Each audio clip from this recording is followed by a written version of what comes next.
ಕೂದಲು ಮತ್ತು ಮರ್ಯಾದೆ ಅನ್ನುವಂಥ ಟೆಲಿಫಿಲ್ಮ್ ಆಗಿ ಪ್ರಸಾರ ಆಯ್ತು. ಇದ ಕತೆ ಅದು ಪ್ರಸಾರ ಆಯ್ತು. ಅದರೊಳಗೆ ನನ್ನ ಸಂದರ್ಶನ ಮಾಡಿದ ಕೆ.ಸಿ. ಶಿವರಾಮ್ ಸಹಿತ ಒಂದು ಪಾತ್ರ ಮಾಡಿದರು. ನಮಸ್ಕಾರ ವೀಕ್ಷಕರೇ, ಬೆಳಗಿನ ಶುಭಾಶಯಗಳ ಜೊತೆಗೆ ಮಾಹಿತಿ ಮತ್ತು ಮಾತುಕತೆಯಿಂದ ಕೂಡಿದ ಬೆಳಗು ನೇರ ಪ್ರಸಾರದ ಈ ದಿನದ ಸಂಚಿಕೆಗೆ ತಮಗೆಲ್ಲ ಆತ್ಮೀಯ ಸ್ವಾಗತವನ್ನು ಕೋರ್ತಿದ್ದೇವೆ. ಸಾಹಿತಿ, ಸಂಘಟಕ ಹಾಗೂ ಕಲಾವಿದ ಶ್ರೀ ಯಶವಂತ ವಾಜಂತ್ರಿಯವರು ನಮ್ಮೊಂದಿಗಿದ್ದಾರೆ. ಜಮಖಂಡಿ ಹತ್ತಿರದ ರಬಕವಿಯ ಯಶವಂತ ರಚಿಸಿದ ಕಥೆ, ಕವನ, ವಿಮರ್ಶೆ ಮತ್ತು ಹಾಸ್ಯ ಲೇಖನಗಳು ಜನಮೆಚ್ಚುಗೆ ಪಡೆದಿದ್ದರೆ ಪ್ರಕಟಿತ ಎಲ್ಲ ಕೃತಿಗಳು ಒಂದಲ್ಲ ಒಂದು ಸಾಹಿತ್ಯ ಪುರಸ್ಕಾರಕ್ಕೆ ಭಾಜನವಾಗಿವೆ. ಕಲೆ ಗಮನಾರ್ಹ ಸಾಧನೆ ಮಾಡಿರುವ ಶ್ರೀಯುತರು ಪ್ರಸ್ತುತ ಚಿತ್ರಕಲಾ ಶಿಕ್ಷಕರಾಗಿ ಶ್ರೀ ಎಂ.ವಿ. ಪಟ್ಟಣ ಪದವಿ ಪೂರ್ವ ಕಾಲೇಜಿನಲ್ಲಿ ದುಡಿಯುತ್ತಾ ತಮ್ಮ ಬಹುಮುಖ ಹವ್ಯಾಸಗಳನ್ನು ಮುಂದುವರೆಸಿದ್ದಾರೆ. ತಮ್ಮ ನಿರಂತರ ಪರಿಶ್ರಮಕ್ಕೆ ಸಾಹಿತ್ಯ, ಕಲೆ ಮತ್ತು ಸಾಮಾಜಿಕ ಕ್ಷೇತ್ರದ 10 ಪುರಸ್ಕಾರಗಳನ್ನು ಪಡೆದಿರುವ ವಾಜಂತ್ರಿಯವರು ಇಂದು ತಮ್ಮ ಅನುಭವಗಳನ್ನು ನಮ್ಮೊಂದಿಗೆ ಹಂಚಿಕೊಳ್ಳಲಿದ್ದಾರೆ. ನಮಸ್ಕಾರ ವಾಜಂತ್ರಿಯವರು, ಇವತ್ತು ಬೆಳಕು ಕಾರ್ಯಕ್ರಮಕ್ಕೆ ನಾನು ಸ್ವಾಗತವನ್ನು ಕೋರ್ತಾ ಇದ್ದೇನೆ. ನಮಸ್ಕಾರ ಸರ್. ಸಾಹಿತ್ಯದ ಅನೇಕ ಪ್ರಕಾರಗಳಲ್ಲಿ ಕಥೆ, ಕವನ, ವಿಮರ್ಶೆ, ಹಾಸ್ಯ ಬರಹಗಳು, ಪತ್ರಿಕಾ ಲೇಖನಗಳು, ಈ ಎಲ್ಲ ಕ್ಷೇತ್ರಗಳಲ್ಲೂ ತಾವು ಸೇವೆಯನ್ನು ಸಲ್ಲಿಸಿದ್ರಿ. ಸರ್, ಸಾಮಾನ್ಯವಾಗಿ ಸಾಹಿತ್ಯ ಪ್ರವೇಶ ಒಂದು ಪೂರ್ವ ಯೋಜಿತ, ಪೂರ್ವ ನಿರ್ಧಾರಿತ ಅಂತ ಹೇಳ್ತಾರೆ. ನಿಮಗೆ ಈ ಪೂರ್ವ ನಿರ್ಧಾರಿತವೇ ಸಾಹಿತ್ಯ ಪ್ರವೇಶ ಅಥವಾ ಒಂದು ಆಕಸ್ಮಿಕವೇ? ಆಮೇಲೆ ಸಿನಿಮಾ ನಟನಟಿಯರನ್ನ ಸಹಿತ ಕರೆಸಿ ಅದಕ್ಕೆ ಪಾತ್ರ ಮಾಡಕ್ಕೆ ಹಚ್ಚಿದ್ರು. ಅದರ ಒಂದು ತುಣುಕನ್ನು ಸಹಿತ ನಾನು ನಿಮಗೆ ತೋರಿಸ್ತೀನಿ. ನೆಕ್ಸ್ಟ್ ನೋಡ್ಬೋದು.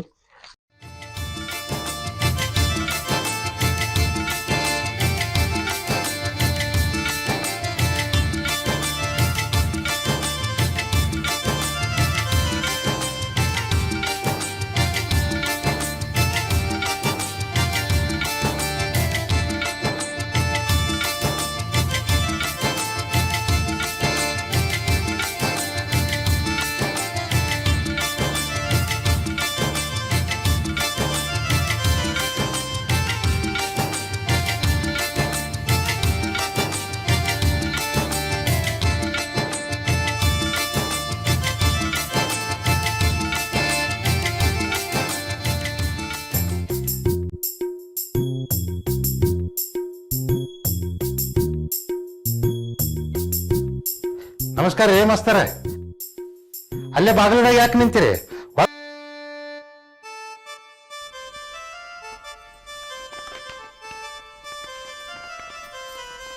ರೀ, ಇನ್ ಮುಂದೆ ನೀವು ನನ್ನ ಜೊತೆ ಬರ್ಬೇಡ್ರಿ. ಲೇ ಮೀನಾ, ಏನೇ ಆ ಕಥೆಯನ್ನು ಸ್ವಲ್ಪ ಓದಿ ಹೇಳ್ತೀನಿ ನಾನು ನಿಮಗೆ. ಕತೆ ಓದಿದ ಮೇಲೆ ಅದು ನೋಡುವುದಕ್ಕೆ ಎಷ್ಟು ವ್ಯತ್ಯಾಸ ಹೆಂಗೈತಿ ಅನ್ನೋದು ಗೊತ್ತಾಗೈತಿ. ನೋಡ್ರಿ, ಕೂದಲು ಮತ್ತು ಮರ್ಯಾದೆ. ಬಂಗಾರ ಬೇಡ, ಬೆಳ್ಳಿ ಬೇಡ, ಮೊದಲ ನಿಮ್ಮ ಕೂದಲ ಕರ್ರಗ ಮಾಡ್ಕೋರಿ ಎನ್ನುವ ಮನೆ ಆಕೆಯ ಕಿರಿಕಿರಿ ಹೆಚ್ಚಾದಾಗ ಕೊನೆಗೂ ನಾನು ಸೋಲಬೇಕಾಯಿತು. ಹಾಗೆ ನೋಡಿದರೆ ಯಾವ ವಿಷಯದಲ್ಲಿಯೂ ನಾನು ಗೆದ್ದ ಉದಾಹರಣೆ ಇಲ್ಲ ಬಿಡಿ. ಕೂದಲಕ್ಕೆ ಬಣ್ಣ ಹಚ್ಚ್ರಿ ಎಂದು ಕಟಿಂಗಕ್ಕೆ ಹೋದಾಗ ಅಳುಕುತ್ತಲೇ ಹೇಳಿದೆ. ಹಂಗಾದ್ರೆ ಹಚ್ತೀನಿ ಬಿಡ್ರಿ, ನನ್ನ ಕಡೆ ಫಸ್ಟ್ ಕ್ಲಾಸ್ ಬಣ್ಣ ಐತಿ, ಒಮ್ಮೆ ಹಚ್ಚಿದ್ರೆ ನಿಶ್ಚಿಂತಿ. ಸಲೂನಿಗ ತನ್ನ ಬಣ್ಣದ ಬಗ್ಗೆ ಜಂಬ ಕೊಚ್ಚಿಕೊಂಡ. ಒಮ್ಮಿಂದೊಮ್ಮೆಲೆ ಕೂದಲು ಕರ್ರಗಾದರೆ ಸ್ನೇಹಿತರೆಲ್ಲ ಗಾಬರಿಯಾಗಬಹುದು. ಅಬ್ಬಾ, ಕೂದಲಕ್ಕೆ ಬಣ್ಣ ಹಚ್ಕೊಳಲ್ಲ ಎಂದು ದಾರಿ ಹೋಗೋರು ನಗಾಡಿಕೊಳ್ಳಬಹುದು. ಈಗ ಕಡೆಯ ಕೂದಲ ಕರ್ರಗ ಮಾಡ್ಕೊಂಡಾನು ಎಂದು ಮಾವ ಚಿಂತೆ ಹಚ್ಚಿಕೊಳ್ಳಬಹುದು. ಹೀಗೆ ನಾನಾ ಯೋಚನೆಗಳು ನನ್ನನ್ನು ಕಾಡತೊಡಗಿದವು. ಏನು ವಿಚಾರ ಮಾಡಾಕತ್ತೀರಿ ಸರ? ಕತ್ತಿ ಹಚ್ಕೊಂಡಿರಿ, ಸ್ವಲ್ಪ ಚಂದಾಗಿ ಕುಂದ್ರಿ ಎಂದಾಗ ಸಲೂನಿಗನ ಮುಂದೆ ನೀಟಾಗಿ ಕುಳಿತುಕೊಂಡೆ. ಕೂದಲೆಲ್ಲ ಒಮ್ಮಿಲ್ಲೇ ಕರ್ರಗ ಆದ್ರೆ ಜನಕ್ಕೆ ಸಂಶಯ ಬರಬಹುದು. ಬಣ್ಣ ಹಚ್ಚು ಮುಂದೆ ಎಲ್ಲೆಲ್ಲರೆ ಸ್ವಲ್ಪ ಕೂದಲ ಬೆಳಗ ಬಿಡು ಎಂದೆ. ನೀವು ಆ ಬಗ್ಗೆ ಚಿಂತೆ ಬಿಡ್ರಿ, ನಿಮ್ಮ ಪ್ರಿನ್ಸಿಪಾಲ್ರ ಕೂದಲಕ್ಕೂ ನಾನಾ ಬಣ್ಣ ಹಚ್ತನು. ನಿಮ್ಮ ಸಾಲಿ ಅಟೆಂಡರ್ನ ಕೂದಲಕ್ಕಿರೋ ಬಣ್ಣನೂ ನಂದ. ನಾ ಕಡಿ ಅರ್ದು ಸ್ಪೆಷಲ್ ಬಣ್ಣ ತಯಾರು ಮಾಡ್ತನು ಎಂದ. ನಮ್ಮ ಪ್ರಿನ್ಸಿಪಾಲ್ರು ಬಣ್ಣ ಹಚ್ಚಿಕೊಳ್ಳುವ ವಿಷಯ ನನಗೆ ಗೊತ್ತೇ ಇರಲಿಲ್ಲ. ಇವನ ಬಣ್ಣ ಹಚ್ಚುವ ಕಲೆಗಾರಿಕೆಯ ಬಗ್ಗೆ ಮೆಚ್ಚುಗೆ ಆಯಿತು. ಈಗ ಅಲ್ಲಿ ನೋಡ್ರಿ, ಸ್ಕೂಟರ್ ಮೇಲೆ ಹೊಂಟಾರಲ್ಲ ಮ್ಯಾನೇಜರ್ ಸಾಹೇಬರು, ಅವ್ರ ಕೂದಲಕ್ಕೂ ನಾನಾ ಬಣ್ಣ ಹಚ್ತನು ಎಂದು ಕೈ ಮಾಡಿ ತೋರಿಸಿದ. ಅವರು ತಲೆಗೆ ಹೆಲ್ಮೆಟ್ ಹಾಕಿದ್ದರು. ಇಷ್ಟೆಲ್ಲ ಅವನಿಂದ ಕೇಳಿಸಿಕೊಂಡ ಮೇಲೆ ಅವ ನನ್ನ ಬಗ್ಗೆಯೂ ಇತರರಿಗೆ ಹೇಳಬಹುದಲ್ಲ ಎನಿಸಿತು. ಸಲೂನ್ ಅಂಗಡಿಗಳನ್ನು ಆಕಾಶವಾಣಿಗೂ ಹೋಲಿಸಿ ಕೆಲವೊಬ್ಬರು ಮಾತನಾಡುತ್ತಾರೆ. ಅದು ನಿಜ ಎನಿಸಿತು. ನೀ ಬ್ಯಾರೆದವ್ರ ಕೂದಲಕ್ಕೆ ಬಣ್ಣ ಹಚ್ಚಿದ ಬಗ್ಗೆ ನನ್ನ ಮುಂದೆ ಹೇಳಿದಂಗೆ ನನ್ನ ಕೂದಲಕ್ಕೆ ಬಣ್ಣ ಹಚ್ಚಿದ ವಿಷಯ ಯಾರ ಮುಂದೆ ಹೇಳಬೇಡ, ಯಾಕಂದ್ರೆ ಇದು ನನ್ನ ಮರ್ಯಾದೆ ಪ್ರಶ್ನೆ ಎಂದೆ. ನಾ ಯಾರ ಮುಂದೆ ಹೇಳಲ್ರಿ, ಬೇಕಾದ್ರೆ ನಿಮ್ಮ ಪ್ರಿನ್ಸಿಪಾಲ್ರನ್ನ ಹೋಗಿ ಕೇಳ್ರಿ, ಅವ್ರ ಬಣ್ಣ ಹಚ್ಕೊಳ್ಳೋ ವಿಷಯ ಬೇರೆ ಯಾರಿಗಾರಿ ಹೇಳೇನೇನಂತ. ಅದ್ಯಾಕೆ ನಿಮ್ಮ ಅಟೆಂಡರ್ನ ಕೇಳ್ರಲ್ಲ ಎಂದ. ನನಗೆ ಹೌಹಾರುವಂತಾಯಿತು. ಇವನ ಹತ್ತರೆ ಬಣ್ಣ ಹಚ್ಚಿಸಿಕೊಂಡರೆ ಇವ ಬೇರೆಯವರ ಮುಂದೆ ಹೇಳದೆ ಬಿಡುವನಲ್ಲ ಎಂದುಕೊಂಡೆ. ಫಕ್ತ್ ಕಟಿಂಗ್ ಮಾತ್ರ ಮಾಡಿಸಿಕೊಂಡು ಇವನ ಹಿಡಿತದಿಂದ ಪಾರಾಗಬೇಕು, ಬಣ್ಣವನ್ನು ಮಾತ್ರ ಬೇರೆ ಅಂಗಡಿಯಲ್ಲಿ ಹಚ್ಚಿಕೊಳ್ಳಬೇಕೆಂದು ಮನದಲ್ಲಿಯೇ ಯೋಚಿಸಿದೆ. ಆಗ ಅಲ್ಲಿ ಸೈಕಲ್ ಮೇಲೆ ಹೊಂಟಾರ ನೋಡ್ರಿ ಎನ್ನುತ್ತಾ ಸಲೂನಿಗ ನನ್ನ ಕತ್ತಿನ ಹಿಡಿತ ಸಡಿಲಿಸಿ ನನ್ನ ಗಮನವನ್ನು ಆ ಸೈಕಲಿನ ಕಡೆಗೆ ಸೆಳೆದ. ಒಬ್ಬರು ಮ್ಯಾನೇಜರ್ ಸ್ಕೂಟರ್ ಮ್ಯಾಗ ಹೊಂಟಾರಲ್ಲ ಅಲ್ಲಿ ಅವರಿಗೂ ಬಣ್ಣ ಹಚ್ಚಿದ್ ನಾನೇ. ಅಲ್ಲ ಮಾಸ್ಟ್ರೆ, ನಿಮ್ಮನ್ನು ನೋಡ್ತಾ ಇದ್ರೆ ಅಯ್ಯೋ ಅನ್ಸುತ್ತೆ. ಅಲ್ಲ ಮಾಸ್ಟ್ರೆ, ನನ್ನ ವಯಸ್ಸೇನು ನಿಮ್ಮ ವಯಸ್ಸೇನು? ಅಟ್ಲೀಸ್ಟ್ ನನ್ನ ವಯಸ್ಸಿಗಿಂತ 20 ವರ್ಷನಾದ್ರೂ ಚಿಕ್ಕವ್ರು ಇರ್ತೀರ. ತಲೆ ನೋಡ್ರಿ ಬೆಳ್ಳಗಾಗ್ಬಿಟ್ಟಿದೆ. ಅಯ್ಯೋ, ನಂದು ನೋಡ್ರಿ ಕಲರ್, ನೋಡ್ರಿ ಕಲರು, ಗ್ರೌತ್ ನೋಡ್ರಿ ಗ್ರೌತ್. ಮೊನ್ನೆ ನಾ ಬಣ್ಣ ಹಚ್ಚಿದ್ದಕ್ಕ 3-4 ಜೋಡಿಗೆ ಮದುವೆನೂ ಆತು. ಹಂಗ ನಿಮಗೂ ಏನಾರ ಬಣ್ಣ ಹಚ್ಚಿದ್ರೆ ಹರಿಯೋದು ಹುಡುಗನಂಗ್ ಕಾಣ್ತಿರ್ ನೋಡ್ರಿ. ಸೈಕಲ್ ಮ್ಯಾಗ ಹೊಂಟಾನಲ್ಲ ಅಲ್ಲಿ ನೋಡ್ರಿ ಅದ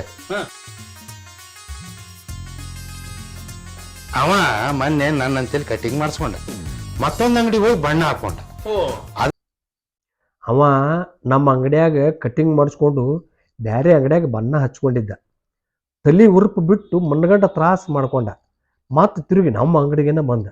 ನನ್ನ ಹೆಂತಕ್ಕೆ ಉರುಪು ಕಮ್ಮಿ ಮಾಡು ಔಷಧ ಐತಿ, ಅದನ್ನು ಎಣ್ಣೆಯಾಗ ಕೂಡಿ ಹಚ್ಚಿದ್ನಿ, ಆಗ ಅವಾಗ ಸಮಾಧಾನ ಆತು ಎಂದ. ನಾನು ಬೇರೆ ಅಂಗಡಿಯಲ್ಲಿ ಬಣ್ಣ ಹಚ್ಚಿಕೊಳ್ಳಬೇಕೆಂದು ಮಾಡಿದ್ದ ಯೋಚನೆಯನ್ನು ಅಲ್ಲಿಯೇ ಕೈಬಿಟ್ಟೆ. ಹೇಗೂ ಹೊಳೆಯಲ್ಲಿ ಬಿದ್ದಿದ್ದೇನೆ, ಮಳೆಗೆ ಹೆದರಿದರೆ ಏನು ಉಪಯೋಗ ಎಂದು ಹೇಗೂ ಹೊಳೆಯಲ್ಲಿ ಬಿದ್ದಿದ್ದೇನೆ, ಮಳೆಗೆ ಹೆದರಿದರೆ ಏನು ಉಪಯೋಗ ಎಂದುಕೊಂಡೆ. ಕಟಿಂಗ್ ಮುಗಿಯಿತು. ಬಣ್ಣ ಹಚ್ಚಿಸಿಕೊಳ್ಳಲು ಮಾನಸಿಕ ಧೈರ್ಯ ತಂದುಕೊಂಡು ಸಿದ್ಧನಾದೆ. ಯಾಕಂದ್ರೆ ಫಸ್ಟ್ ಟೈಮ್ ಬಣ್ಣ ಹಚ್ಕೋಬೇಕಾದ್ರೆ ಮಾನಸಿಕ ಸಿದ್ಧತೆನೂ ಮಾಡ್ಕೋಬೇಕಾಕೈತಿ.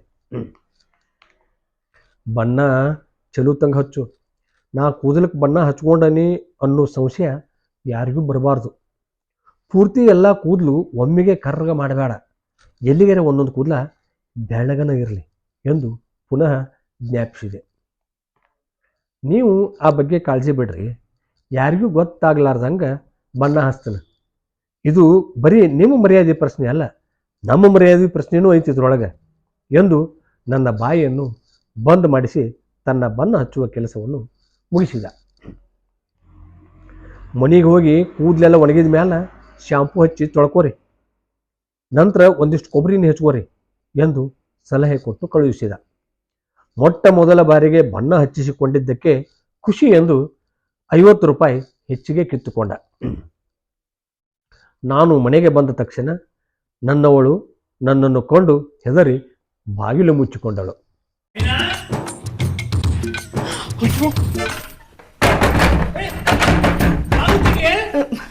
ಯಾರೇ ನೀವು? ನಮ್ಮ ಯಜಮಾನ್ರು ಮನೇಲಿ ಇಲ್ಲ, ಬನ್ನಿ. ಅಯ್ಯೋ, ನಾನೇ ನಿನ್ನ ಯಜಮಾನ ಬಾಗುತ್ತಾಗೆ. ಆಹಾ, ನಮ್ಮ ಯಜಮಾನ್ರು ದನಿಯಲ್ಲಿ ಮಾತಾಡಿದ್ರೆ ನಾನು ಯಾಮಾರ್ ಬಿಡ್ತೀನಾ? ಈ ಕಾಲದಲ್ಲಿ ಕಳ್ಳರು ಹೇಗೆ ವೇಷ ಬರ್ತಾರೆ ಅಂತ ನನಗ್ ಚೆನ್ನಾಗ್ ಗೊತ್ತಿದೆ. ಅದಕ್ಕೆ ನಿಮ್ ಮುಖ ನೋಡಿದ ತಕ್ಷಣ ಬಾಗ್ಲ ಹಾಕಿದ್ದು. ನಿನಗ್ ಬಾಗಿಲು ತೆಗಿತೀಯೋ ಇಲ್ವೋ? ಅವರು ಮನ್ಯಾಗಿಲ್ರಿ, ಕಟಿಂಗ್ ಮಾಡಿಸ್ಕೊಳಕ್ ಹೋಗ್ಯಾರ. ಅವ್ರು ಬರಂತಲೇ ಬರ್ರಿ ಎಂದು ಒಳಗಿನಿಂದಲೇ ಚೀರಿ ಹೇಳಿದಳು. ನನಗೆ ನಗು ಬಂದಿತು. ನಾನೇ ಎಂದು ಖಾತ್ರಿ ಮಾಡಿ ಬಾಗಿಲು ತೆರೆಸಬೇಕಾದರೆ ಸಾಕಾಗಿ ಹೋಯಿತು. ನಿಮಗೆ ಬಣ್ಣ ಹಚ್ಕೋರಿ ಅಂತ ಹೇಳಿದ್ದು ನಂದು ತಪ್ಪಾತ್ರಿ.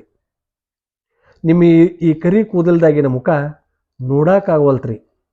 ನಿಮ್ಮ ಬಿಳಿ ಕೂದಲಿನ ಮುಖ ಮರೆಯೋಕ್ಕಾಗವಲ್ತು. ನೀವು ನನ್ನ 4 ಹೊಡೆದ್ರೆ ಹೊಡಿವಲ್ರ್ಯಾಕ. ನಿಮ್ಮ ಕೂದಲ ಮೊದಲು ಹೆಂಗಿದ್ದೂಲ ಹಂಗೆ ಮಾಡ್ಕೊಂಡು ಬರ್ರಿ ಎಂದಾಗ ನೆಲ ಮುಗಿಲು ಏಕಾಯಿತು. ಈ ಹಾಸ್ಯಲೇಖನ ಸುಧಾ ಮೇ 21, 2001 ಸಹಿತ ಸುಧಾದೊಳಗೆ ಪ್ರಕಟ ಆಗಿತ್ತು ನಂದು ಹಾಸ್ಯಲೇಖನ. ಇದು ಚಂದನ್ ಟಿವಿಯವರು ಟೆಲಿಫಿಲ್ಮ್ ಇದೇ ಹೆಸರಿನಾಗ ಟೆಲಿಫಿಲ್ಮನ್ನು ಮಾಡ್ಯಾರ. ಅದನ್ನು ನೋಡೋಣಂತ. ಇದಾದ್ಮೇಲೆ ನಂದು ದೂರದರ್ಶನ ಜೋಡಿ ಒಡನಾಟ ಹಂಗೆ ಇತ್ತು. ಮುಂದೆ ಮತ್ತೊಮ್ಮೆ ಬೆಳಗು ಕಾರ್ಯಕ್ರಮಕ್ಕೆ ನಾ ಹೋದ್ನಿ. ಆ ಬೆಳಗು ಕಾರ್ಯಕ್ರಮ ಮತ್ತೊಮ್ಮೆ ಆಯ್ತು. ಅಷ್ಟೇ ಅಲ್ಲದೆ 2ನೇ ಸಲ ಬೆಳಗು ಕಾರ್ಯಕ್ರಮಕ್ಕೆ ಹೋದಾಗ ಒಂದು ಹಾಸ್ಯ ಘಟನೆ ಆಯ್ತು. ಅದನ್ನು ಒಂದು ನಿಮ್ಮ ಮುಂದೆ ಹಂಚ್ಕೋಬೇಕಂತ ಇಷ್ಟಪಡ್ತಾನು.